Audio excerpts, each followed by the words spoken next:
আজকের এই ছোট্ট মুহূর্তগুলোই একদিন সবচেয়ে সুন্দর স্মৃতি হয়ে থেকে যাবে। Welcome to my mini blog. দেখো বন্ধুরা, আমি এখন যাচ্ছি বাগানে, কারণ কিছুটা লঙ্কা তোলা বাকি আছে, ওই জন্য বেরিয়ে পড়েছি। আর আজকে এখনো রোদ ওঠেনি, ওই জন্য মেঘলা হয়ে আছে, ওই জন্য সব সোয়েটারও পরে রেডি হয়ে বেরিয়ে পড়েছি।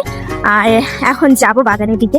ভাবলাম চলো তোমাদের সাথেও শেয়ার করি, তোমাদের সাথেও দেখানো হয়ে যাবে আর আমারও টাইম পাস হয়ে যাবে। চলো, এই যে আমরা বালতি, এতে যত প্যাকেট আছে নিয়ে এবার যাচ্ছি বাগানের দিকে। তো চলো দেখতে থাকো লাস্ট। এই যে বন্ধুরা, আমি এখন রাস্তায় বেরিয়ে পড়েছি, বাগানের দিকে হেঁটে যাচ্ছি। এই হাঁটাটা, এই নীরবতাটা মনটাকে হালকা করে দেয়। যে দেখো, আমি এখন চলে এসেছি আমাদের বাগানে।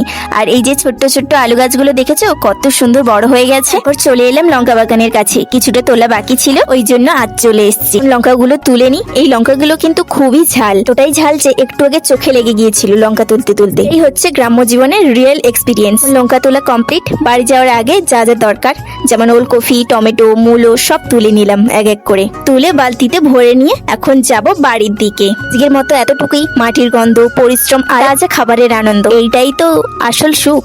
বাজে আর গিয়ে আবার রান্না করব, ওই জন্য চলে যাবো। আর বেশিক্ষণ থাকবো না, আবার বিকেলে তখন আসবো। তো যাই হোক, আমার ছোট্ট মিনি ব্লগটা কেমন লাগলো অবশ্যই কমেন্টে জানিও।